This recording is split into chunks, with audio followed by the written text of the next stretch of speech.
Welcome to Sales Players, the #1 podcast for top players in B2B sales.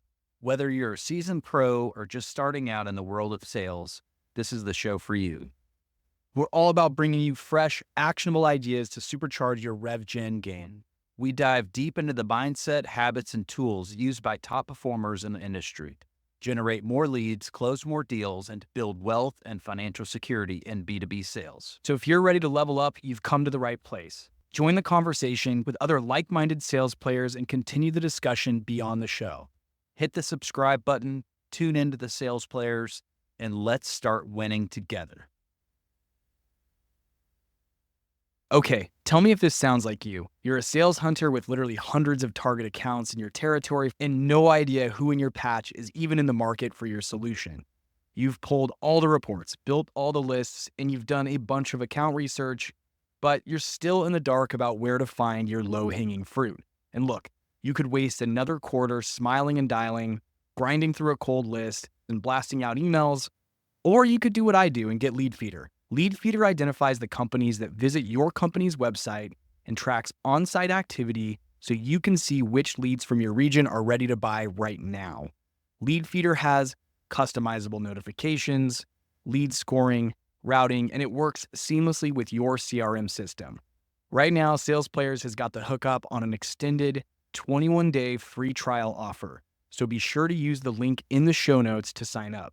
Oh, and you should probably forward that link over to your ops team so they can get Leadfeeder set up for your whole team. Stop burning time and resources on leads that don't convert and sign up for Leadfeeder. All right. So all good. Nothing's off. Oh, yeah. Go, please. Actually, So all good. Nothing off limits. Ask questions. If I don't know the answer, I'll say I don't know. Are you guys good with me asking you guys questions? Hell yeah. Please ask us questions. And Okay. I guess in terms of off limits, nothing's generally off limits, although we don't really want to discuss politics on the show. So, yeah, or religion for the most part. Although from time to time we can get into that, but yeah. That's a good Thanksgiving dinner at my house. There's religion, politics. I mean, there is Yeah. something that I do want to ask you about, but we'll get into, I mean, you say you're a whiskey fan. You know where I'm from, Mike? Where are you from? I'm from Kentucky, so we don't drink whiskey here. We drink bourbon, you know. You drink so, bourbon. So we're at the bourbon capital of the world here, you know. I have never made that trip down the bourbon trail, and at some point I will do it. What is your favorite bourbon? So right now, double oaked Woodford Reserve. Okay. You know, we went to a concert the other night and they did like the Eagle Rare tasting, Buffalo Trace did. Buffalo Trace is, I don't know, it's too fiery. I'm just more of I like a smooth, you know. Chase sent me a bottle of that Woodford Reserve. So Mike, I'm here in Arizona. We met at that meetup that Morgan did a couple months back in Scottsdale. And so Chase actually shipped me a bottle of that Woodford Reserve. Is it Reserve or Preserve? I can't even remember. Reserve, yeah. I only read the bottle when I've had enough of it to drink. And yeah, it's really smooth stuff. And I'm stoked because I'm actually heading out there for the first time. I haven't been to Kentucky or Louisville specifically ever before. So I'm heading out there in a few weeks to meet Chase and probably drink some bourbon for sure. Check out Basil Hayden. Oh, yeah. Haven't had it? Super smooth. That's my favorite one, actually. Okay. Really good. I don't know is that a Kentucky one or is that a Tennessee? Oh, yeah. Okay. Basil Hayden, are they all Kentucky or? If it's bourbon, it has to be more than 50%, right, of corn for it to be named bourbon, I believe. I'm not too, you know, I just know. I just drink it. You know, I just drink it, but you can't call it bourbon if it's like outside of Kentucky and there has to be a percentage of bylaws, corn. Yeah. So it's it helps sell some deals, I tell you that. I mean, a nice bottle of bourbon will get some people to like you, you know. So Mike, tell us a little bit for our listeners who aren't familiar with your work and your coaching. Give us the quick elevator pitch on what you're working on. Yeah. So I'm a big people and process guy. So how do we simplify process so that people can achieve the results they want to achieve in whatever way, shape, or form that is? It could be from a revenue perspective. It could be from a growth perspective, but it's how do we achieve what we want through the combination of both people and process.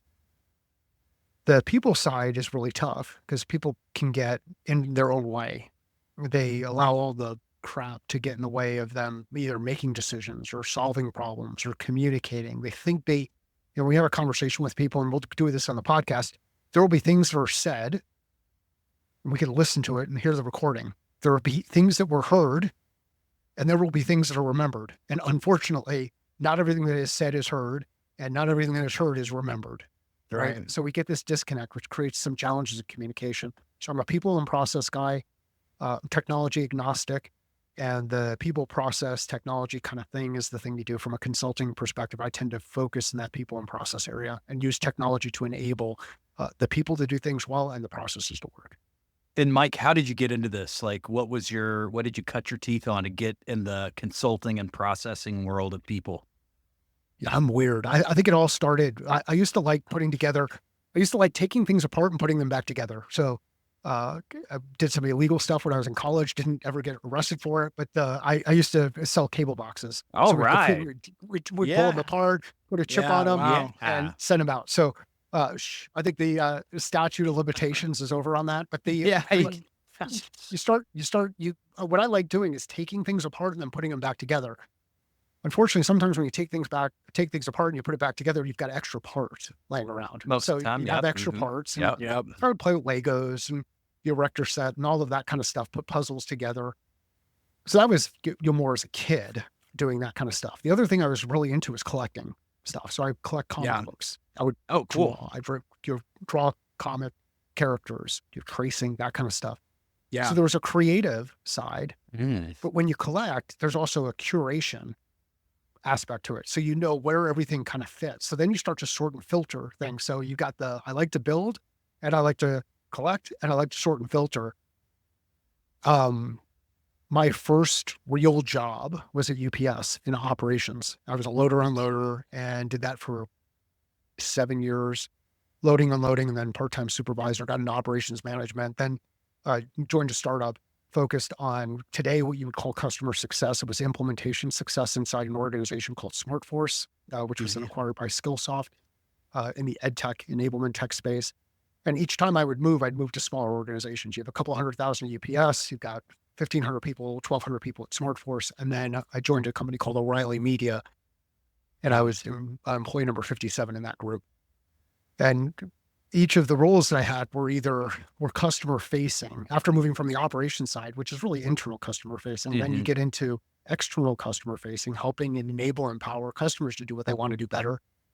Then moved into sales leadership, executive leadership inside for revenue teams, and then started Catalyst with a co-founder back in 2015 as kind of a side hustle, and then left that. We both went all in on that, and co-founder exited in 2017, 2018, and I've just continued to figure out how to not run a business ever since, while helping other people run their business. Hey there, sales players. Today's episode is brought to you by Lemlist.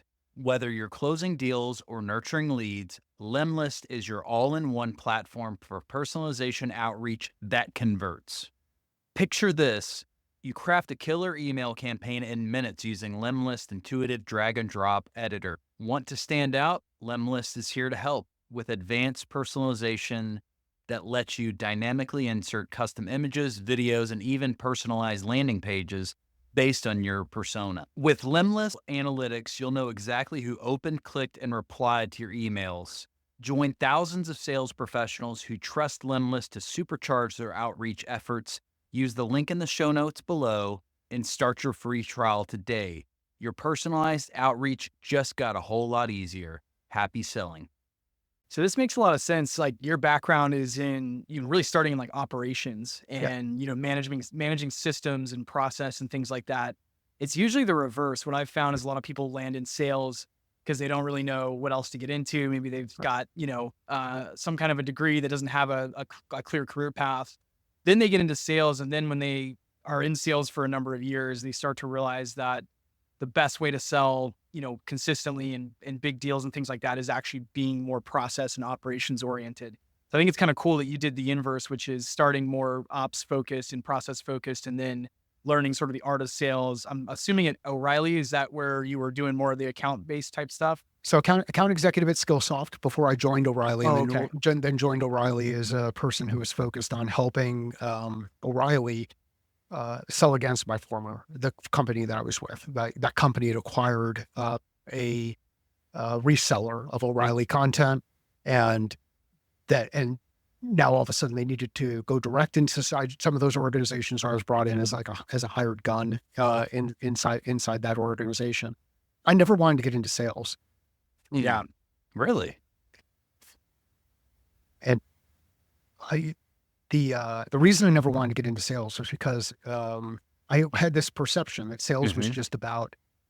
Did you guys say we can curse and swear on this thing? Oh yeah. We can So curse. sales is about bullshitting with people. Yeah. And I would see it because I would go to events with my dad, and I'd see everybody. It was life of the party in that event, but it was completely different at home. And you're kind of like, okay, so sales is just this fake. I'm going to put on a smile. I'm going to pass on an impression. I'm going to do all of these things. And I associated with him and that behavior, and never wanted to do it until I saw professional salespeople operate at SmartForce and Skillsoft. You realize, sales is actually, it's an active service. It's active leadership. It is problem solving at its core. And that's where I started to kind of get into it, and then I made the transition at Skillsoft, and then things really started to go up and to the right when I was over at O'Reilly.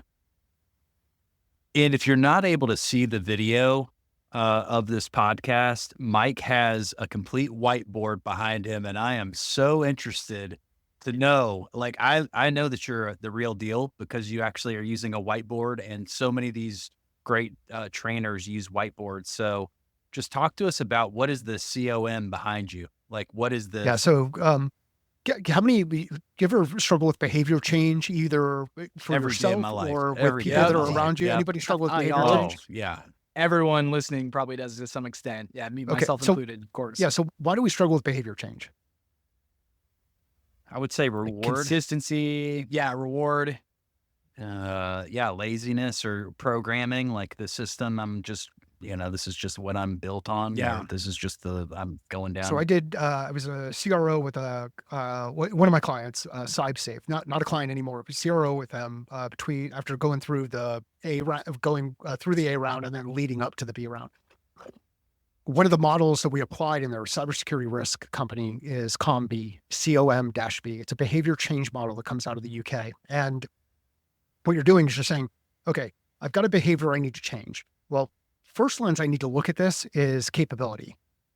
Do people know what to do, and can they do it? Do they have knowledge and skill? If they do not have knowledge or skill, the likelihood of them doing the behavior you're looking for them to do is very, very low.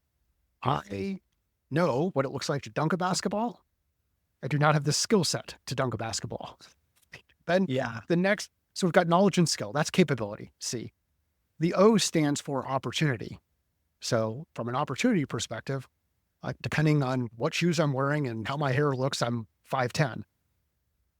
I don't have the physical attributes, the opportunity to go in there and dunk the basketball. So now opportunity, when working with organizations and working with people, opportunities are things like leadership, culture, process, taking on too much work. We keep dumping more things onto our people and still expecting them to change behavior. If we're not giving them the right opportunity to change behavior, it's going to be really hard to change behavior. So we've got capability, knowledge, skill, opportunity, operating environment, process, workload, leadership, culture, that kind of stuff. And then the third one gets into the incentive piece. So motivation.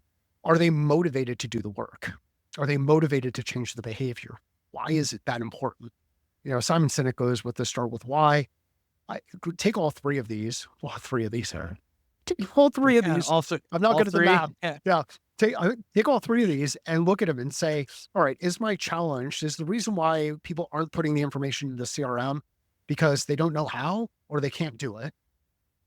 If it's a knowledge or skill challenge, train them and then coach them, figure that out. Mm-hmm. Is it because I'm asking them to do too much or that it doesn't work in their operating environment? If that's it, then let's figure out the operating environment, reduce the things that we're asking for. Or is it a motivation piece? Do they understand why? Does it impact their part of the business? So if we look at it through all three lenses, then we can determine what do we need to adjust to help support behavior change. If we do not have if we are missing any one of those three, behavior change is pretty much impossible. This comes out of research out of the UK. If you do COM-B UK, you'll see the research papers on it, and it works. Like, this is how I evaluate people that I'm working with to kind of figure out, all right, does someone know how to do it? And can they do it? If not, it's a capability thing, I'm going to solve for it. Is it an opportunity thing? Or are they just taking on too much? They don't have a systems process, all that kind of stuff, the stuff I really like. Or is it a motivation? Do they just not have the give a shit factor? If they don't have the give a shit factor, I don't care what we do on the knowledge and skill and the opportunity stuff. They might be the wrong person in that role if that's the required behavior. So let's move them into another, seat on the bus or another place. So that's what the COM-B model is. And there you go. It's right over my. And what is what does the B stand for? Is it just behavior change? Okay, behavior Okay, change. got Yeah. it. So Okay. if I want behavior to change, okay, I didn't see the B behind your head there. Okay, got it. Yeah, okay. same. All I need to look at it through those three lenses. Got it. Capability, knowledge, skill, opportunity, operating environment, leadership, culture, that kind of stuff, the squishy stuff. Motivation. Do they care? Yeah. So Mike, break it down. Go ahead. Yeah, go ahead. Yeah. I'll take the next one here. So Mike, imagine Chase and I are, we are business owners, but imagine we've got maybe a team of 20 or 30 or 40 people, and we want to bring you into our business to help streamline some things. How do you start operationalizing this in a small business or even a large team or business? Yeah. I mean, the big challenge is first focusing on what's the specific problem you're looking to solve. Mm-hmm. And some people just don't know. Like, hey, my problem is I'm not growing fast enough. Well, okay, well, what does that mean? Like, what's growth? Like, what do you expect? Is the challenge that your expectations are completely off of what the reality is around growth? Do you know what growth is? Do you know where you're going to grow? Like, all of those kind of things. Let's do some diagnostic around the specific problem that you're looking to solve. And I've got a model around this. It's a hexagon, and you'll see it on whiteboard videos that I share. But the top of the hexagon, what problem are we looking to solve? The next thing I want to know, depending on if it's a personal problem, I'm focused on it. I go one direction. If it's a group or a team of people I'm serving, I go a different direction. So let's just say I'm working with a team. First thing I want to know after I've defined the problem is who has the problem, who's impacted by the problem, and who cares about both the people who have or are impacted by the problem. That gives me perspective, because now I'm not just in my own isolated view, which is a lot of times people go right from what into how. It's like, oh, you got a problem? I know how to solve that. I'm going to go ahead, use this tool, insert this process. Like, all of that, we go right from what into how, and we get ourselves into arguments. And that could be inside our business or at home. Like, as soon as I hear that Jen's got a problem and I go in there into problem solving mode, sometimes it's not a problem that she really wants to solve. She just wants to talk about it. And I'm not really good at the talking about it stuff. I want to see action. I want to see things move. So it's at the top, what, on the one side of that hexagon, it's who has it, who's impacted, who cares. And then on the other side, then you've earned the right to move into why. Why does it persist? There's one question. The other one is, why is it important to solve? And then you could draw a little kind of squiggly line underneath that. That's like a it looks like an umbrella. Mary Poppins approach to problem solving. Let's understand our what, or who, and our why, then move into things like how.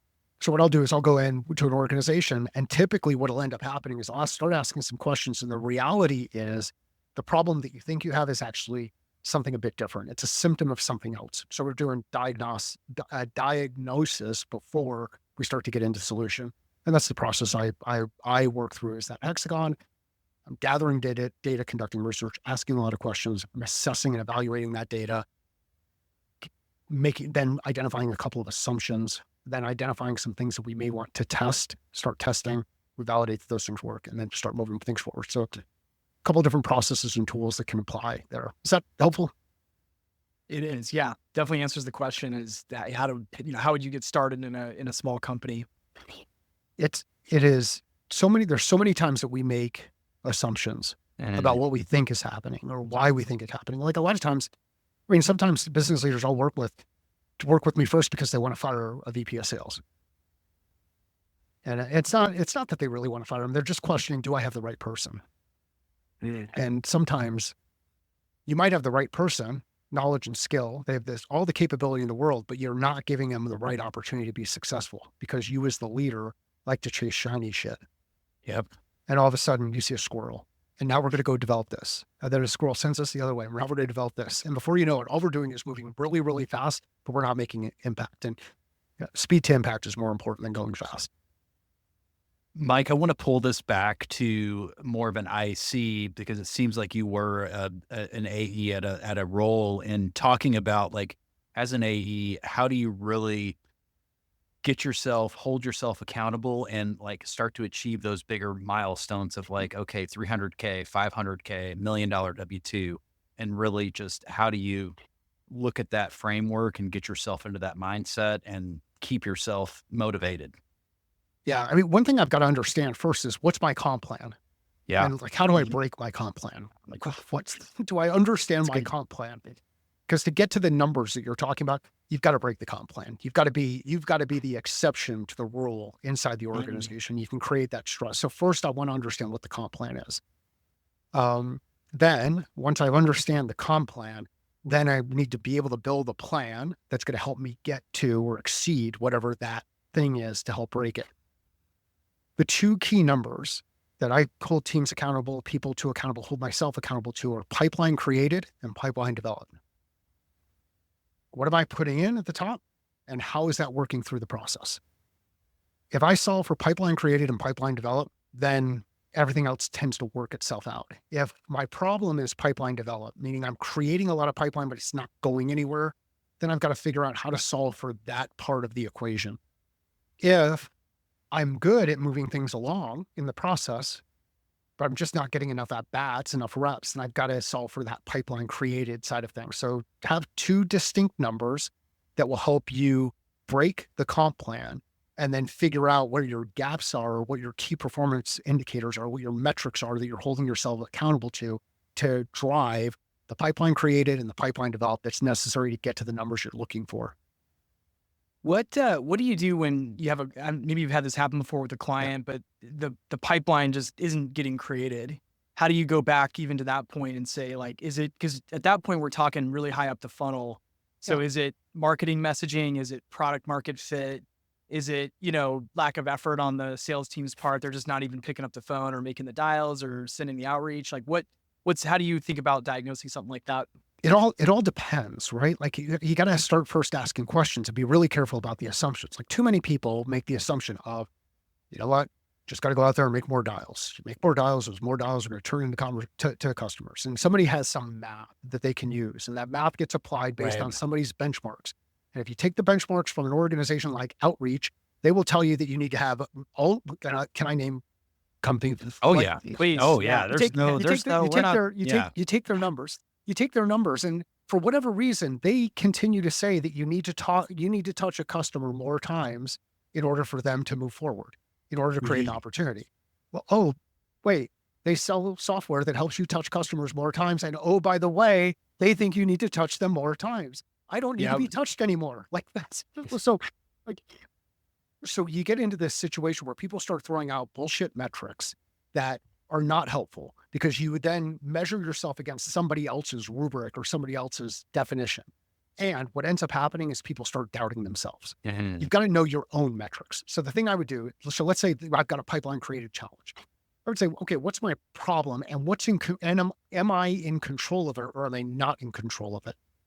Because if it's marketing and I'm on the sales side, I have no control over what happens to the marketing group. So if I sit here and just whine and complain about what marketing needs to do in order for me to do my job better, go fuck yourself. Come on, like let's pay attention to the things that we can control. What do we know?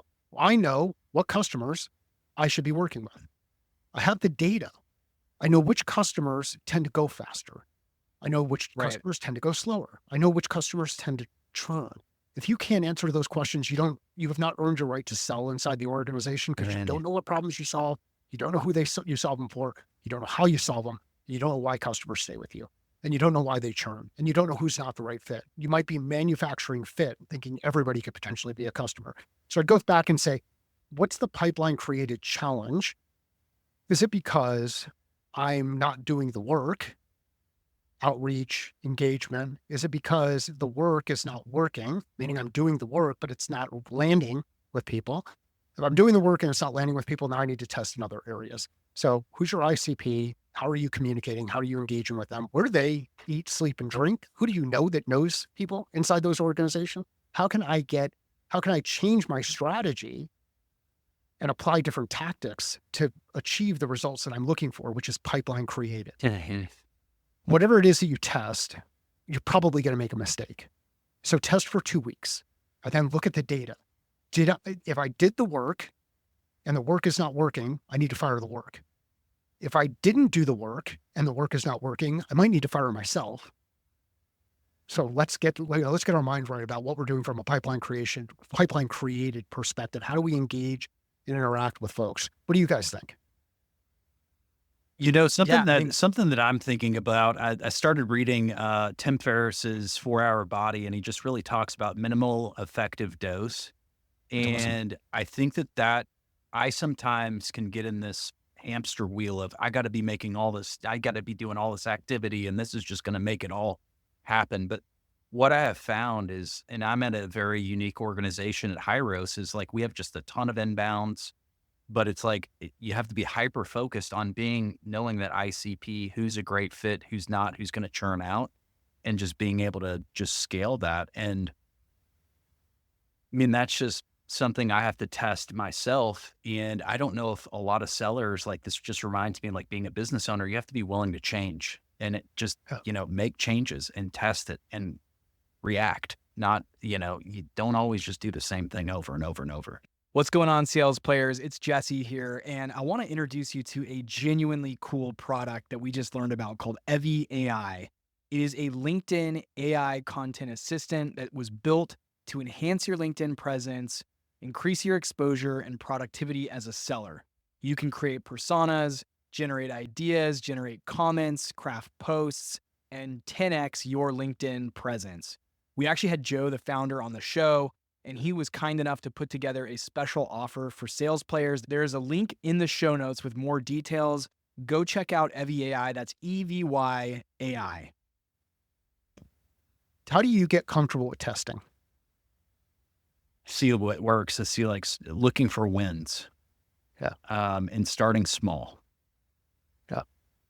How I do it is I'll put, actually, this is real old school, but I'll put maybe milestones on my calendar. So if I was going to try out a specific outreach campaign or a specific,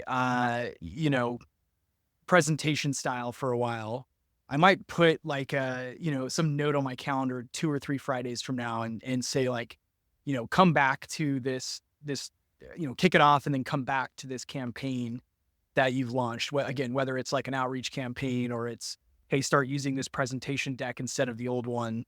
Or try it with this one, or, try to have, mid calls or smaller calls with champions in your deal and things like that. And then I'll kind of put a true up a few weeks out. And I'd say it's just a reminder on the calendar to kind of internalize things and say, did that work? Go, look into some of the data. Did that move deals along? Did you get any new meetings? The other thing I started implementing recently is just basically at the end of every week, I document just certain milestones, meetings set, meetings completed, active deal conversation progress. And that's pretty much it. And I actually started even forwarding that over to my manager, just as hey, proactively before our one-on-one, you probably want to know this stuff anyway, and you don't want to go dig for it. So let me share with you the experiment I'm running over here. But yeah, I use my Google Calendar quite a bit just as a way to set reminders for myself a few weeks out and say hey, did this change in behavior result in anything? And if not, it's fine. I just, move on to the next sprint cycle, if you will.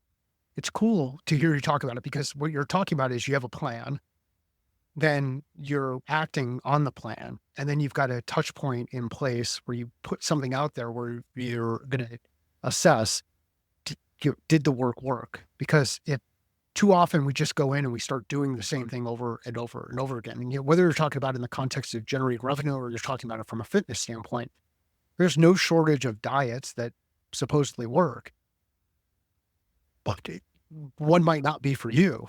Depending on what your macronutrient mix is, and intermittent fasting versus time restricted feeding versus restricting carbs or carnivore or whatever those things are. They all can work.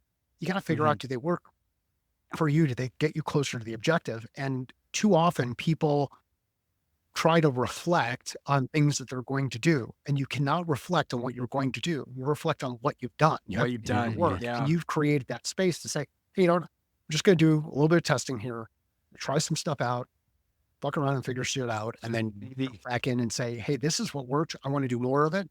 This is what doesn't work. I want to do less of it. And I think we as leaders mess with our teams a little bit too much by being overly prescriptive around the work that they have to do. So we have all these metrics and we manage out of a spreadsheet, and it's not effective. It's 5 outreaches from me to an ICP is very different than my son who's working on marketing for us, Sean, is working on marketing, then he does 5 of those outreach. It's like, those are completely different types of communication and different metrics. Yeah. The other thing I do, I read a book a handful of years ago. I think it's called Essentialism. I don't know if you've read that one at all. Greg McKeown. And Greg McKeown. And one of the points in that book is you really can't have more than one priority. That is like it's a oxymoron to say I have 3 priorities today.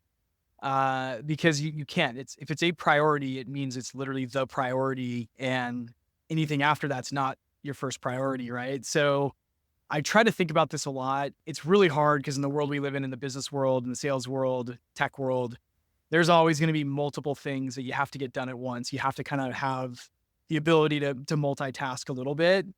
But if you every morning sit down at your desk and really reflect, and I use a sticky notes, I've got some notes here, obviously more than one priority on here. But if you really think about like, what's the one thing that I've got to do today before the sun goes down or before 5 o'clock when I want to sign off or 5:30, whatever, what's the one thing that I need to do today that will move the needle in my business? And you can guaranteed know what that is. And then whatever the hardest thing is, I try to write down. So if it's like, oh, I got to do that slide deck. Chase knows how much I love slide decks. I've got to do that big meaty slide deck or that response to some RFP or something like the shittiest thing that I have to do today. It's best to write that one down and just get it over with as soon as you can. And then when that's done, you can strike it out and write your next priority on and maybe you can get 2 or 3 of those priorities done in a day. But if you're just solely focused on like the one most important one, I think a combination of doing that and then, back to what I said earlier, like truing back up at the end of call it a 2-week sprint cycle.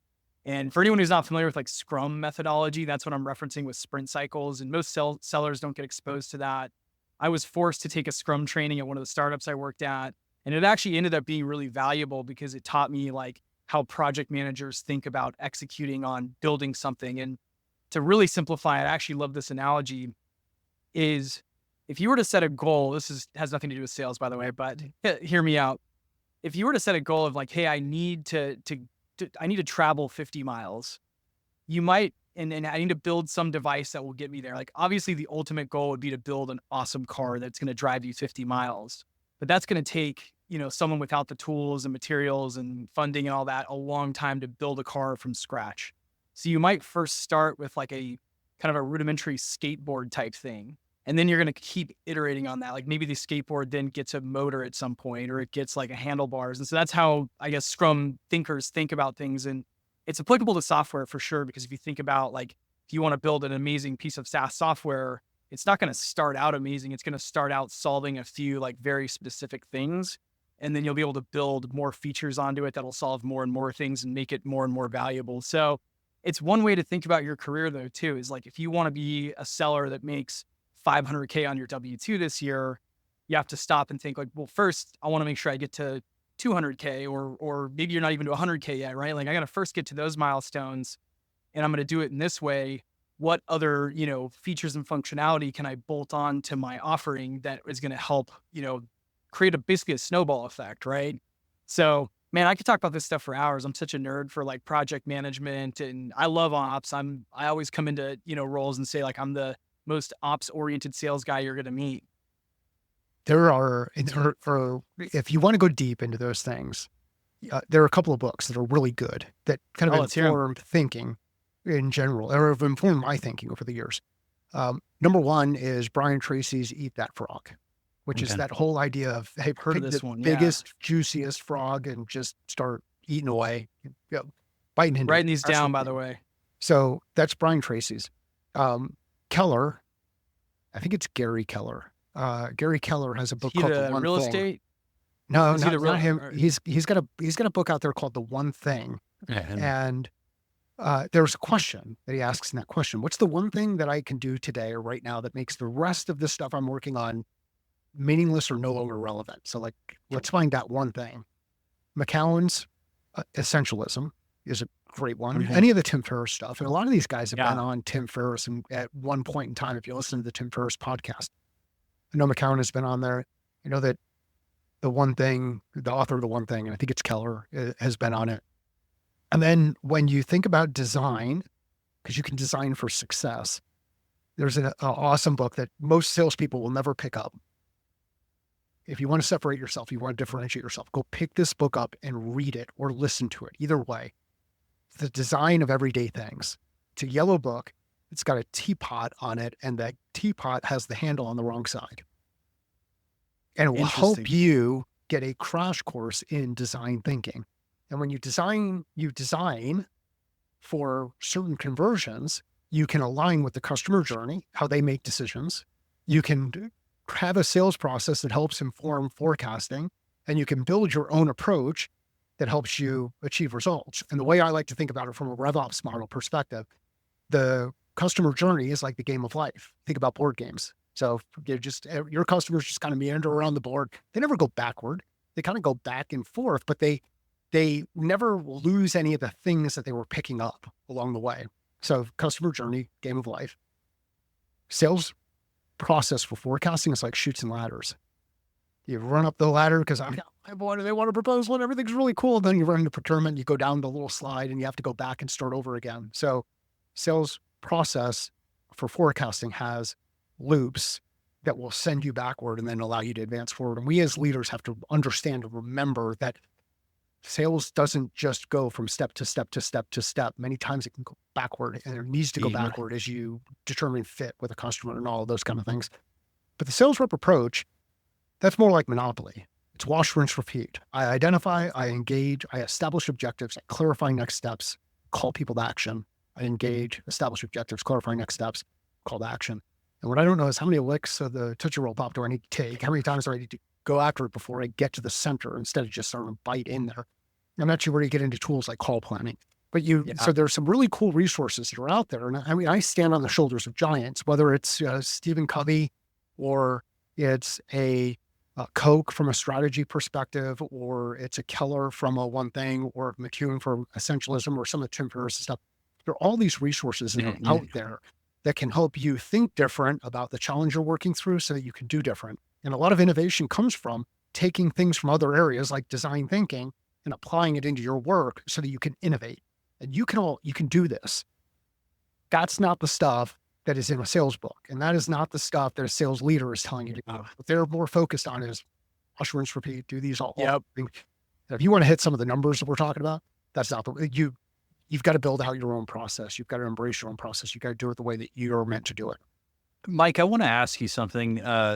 Jesse and I think that all three of us are married. Like, I want to talk about the importance of like family relationships in a seller's role and just how that can really affect a business owner and also just internally a person's motivation. Yeah. So we're going through a big transition. It feels weird. Our youngest son is now off to school, and we just chucked him out. I chucked him into the University of Hawaii a couple of weeks ago. Oh, wow. And his primary objective, his goal was to swim Division I, and he achieved that. So he's swimming Division I, the University of Hawaii. He's now on an island, literally on an island, Hawaii, where we can't get in a car to go get him if anything happens, or a boat. I mean, I don't own a boat. I don't own a plane. Car can't get out there. So when you think about it, it's all right. What are the roles that you have in the development of the people that are around you? What are your commitments and expectations with the people that are around you? Because you're with them for a limited time and you hope you put them in the best position to be successful. And I firmly believe that no matter whether we're talking about business, how we generate money, family, the people who are important to us, or self, we're applying the same processes, thinking, tools, and frameworks in there. And if we get better at problem solving and decision making, if we get better at communication, if we get better at goal setting and execution, we get better at those things, we will help people achieve results through clarity of focus, strategy, tactics. We will communicate more effectively with each other, set expectations, and execute on those things. And we will understand that we're working on things that are important, that problem solving piece. Part of the really hard part, especially as a seller, especially if you're the primary breadwinner in a household. And Jen was fortunate enough to be able to stay home when Sean, who's our oldest kid, was 1.5. We relocated with Skillsoft up to Seattle. Wow. And I moved from an inside account role to a regional account role. Right there, we made some trades. The trade was she's going to stay home and help raise, at that point, 1 kid and then 2 kids. I'm going to go out and hunt, and I'm going to go out and generate revenue, and I'm going to go out and provide. I'm going to go out and do that work.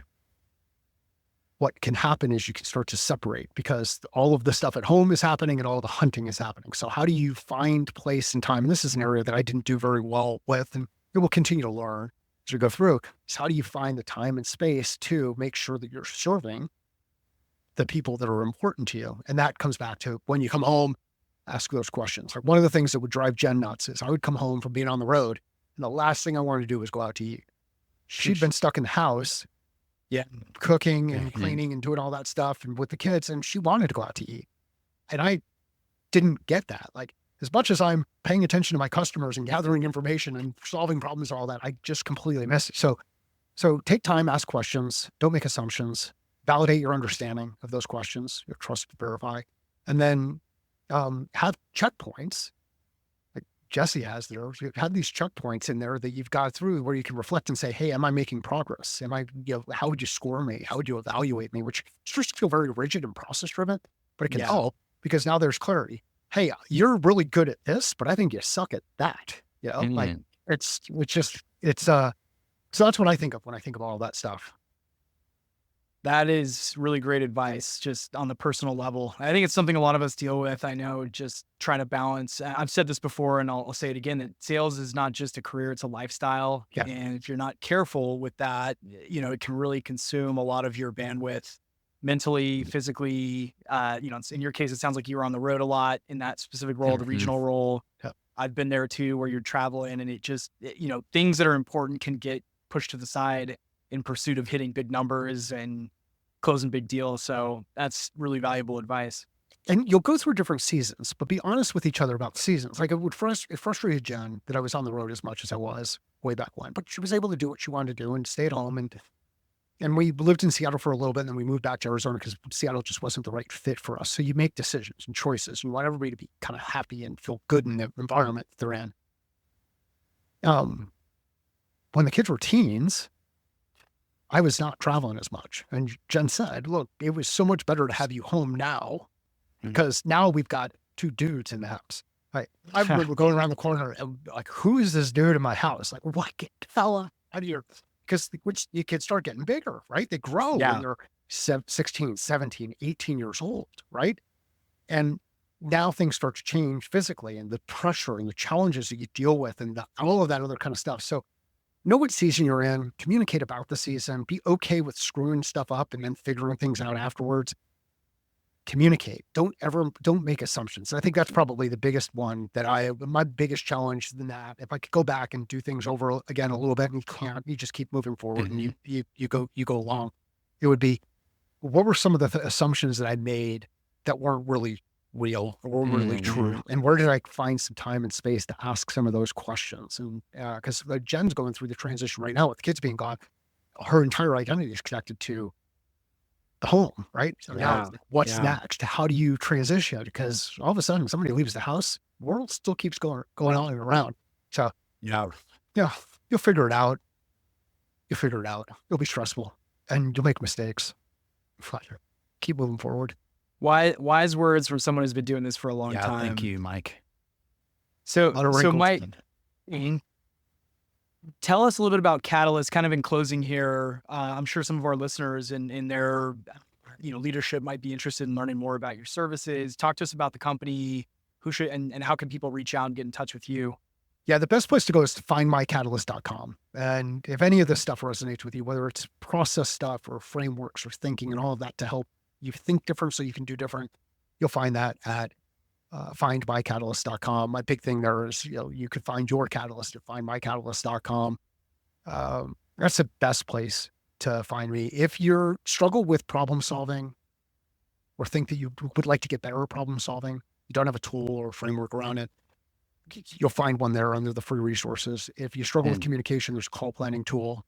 All of these tools that I've implemented inside organizations I work with come from experience selling and experience leading sales teams. The problem solving framework is an account plan. The effective communication tool is a call plan. The decision-making tool is a proposal plan. Yeah. They all come from or originate from things that work from a go-to-market perspective. But Find My Catalyst is the best place to look. I also have a podcast out there, which is the Find My Catalyst podcast. That's the best place to start. And Mike, I actually found you on X, and I would just, I would say like go follow Mike on X. He's very active, and I think that X is a very underrated platform right now to find sellers. And I'm sure you're finding your ICP on there for sure. One of the things that has helped me build resilience is I'm a lifelong Jets fan. Oh gosh. Okay. Yeah. That's a lot of resilience, over years and years of resilience. And so if you enjoy football and want to commiserate with someone who's a Jets fan, there's some good stuff there. Barbecue, good stuff there. Golf, and then I layer in the leadership and revenue type stuff. But yeah, it's awesome. I love X. I still call it Twitter though. Like I'm just old dog, new tricks, all that kind of stuff. How do you guys use Twitter, or how do you use X? So, I honestly just got on probably about 3 months ago, and I was looking to connect with other leaders to get people on the podcast and like book meetings. So, our founder of Hyros, his name's Alex Becker. He's a hoot on X. He has like 1 million followers. So I've just been watching him, or Twitter, whatever. And I was like, maybe this is a good place for me to be on and connect and maybe sell some stuff, but it's just been great to connect with people. It's different than, so my experience is like, I put years into building my LinkedIn connections and quote unquote audience. And it's been kind of shit this year. Like earlier this year, I had some posts that did really well. And then, they changed something, they've dialed in and they're focused on certain things that we're still trying to learn what that is. At least I am. So Chase was like playing around with X or Twitter or whatever you want to call it. And I hadn't put much into it. I had tried to use it before over different periods of my career. And in the last, call it couple months, is, Chase and I have been out there kind of trying to put content out. And then to what Chase is saying, like connect with people, book guests, like people are very responsive to DMs on Twitter. Yep. And that's not to say they're not on LinkedIn, but it's just a little more saturated. And I was playing around a few weeks ago, and I need to do another one this week, is just a thread, where I wrote up a thread, just, sharing some knowledge. And that did very well, from my perspective, at least, compared to some of the other content I've done on other platforms. I was very impressed at how it didn't take much to get that thread, taking off and getting a lot of traction, which is pretty cool because it's a whole nother group of people that I don't think I was even reaching on LinkedIn. So to what Chase is saying, like, I think it's a very underutilized platform for sellers. I think we, in sales, we think LinkedIn's the way. And I'm not saying to stop using LinkedIn. I think you got to kind of have a strategy on a lot of platforms. That's why we have a podcast also. And we're trying to get more into the video game. And, there's so many places that you can share your knowledge. And yeah, I'm with Chase. It's like, I'm long on X. I think it's going to be a really cool platform for people to grow insane audiences. And even if it's not like a huge audience in size, a very engaged audience that's willing to, interact with you and potentially buy your products and those sorts of things. So go check it out. Go start building. It's a place where people, I think, feel more comfortable testing things and will be a bit more authentic. One of the things that I've not figured out on this whole social media stuff is being able to distinguish between the people who want it to be social versus want to just spray stuff out there. Because there are some people who just spray stuff out there and it's just one thing after another after another.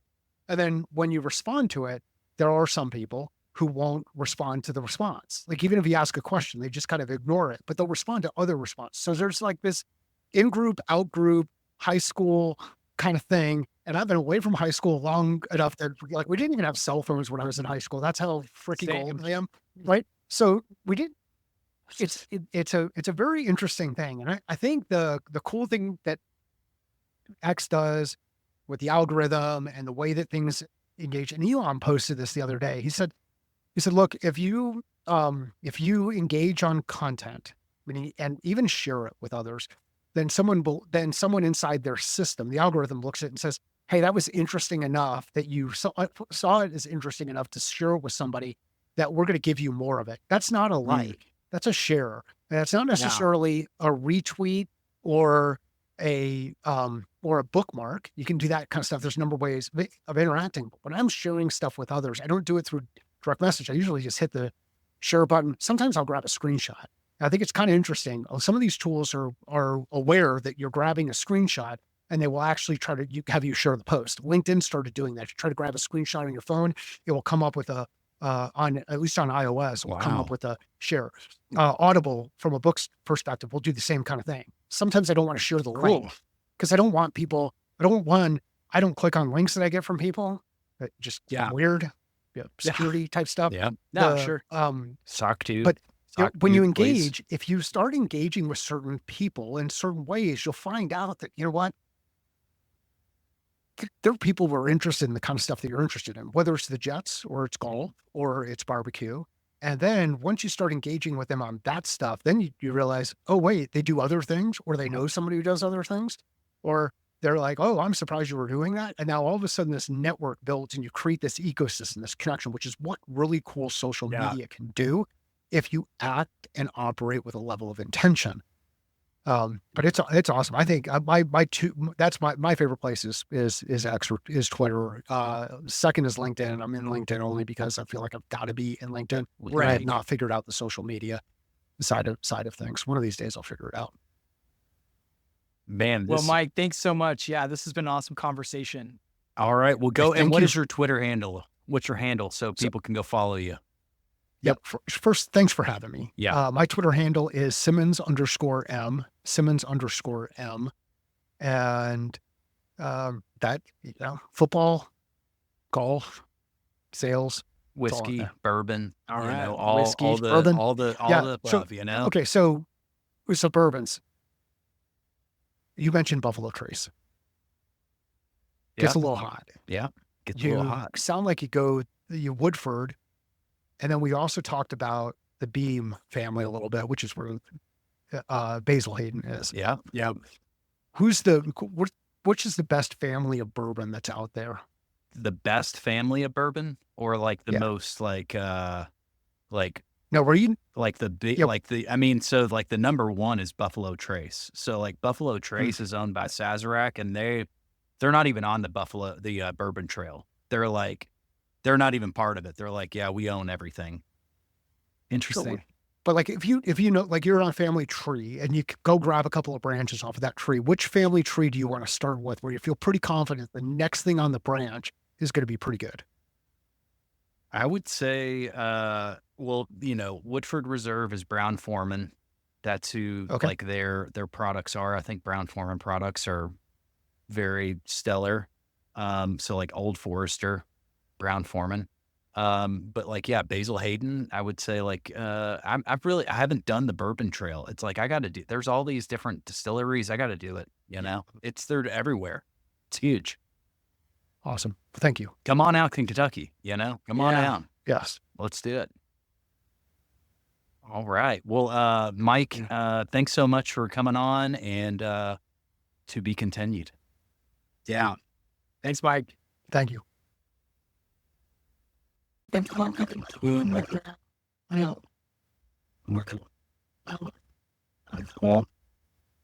Yeah.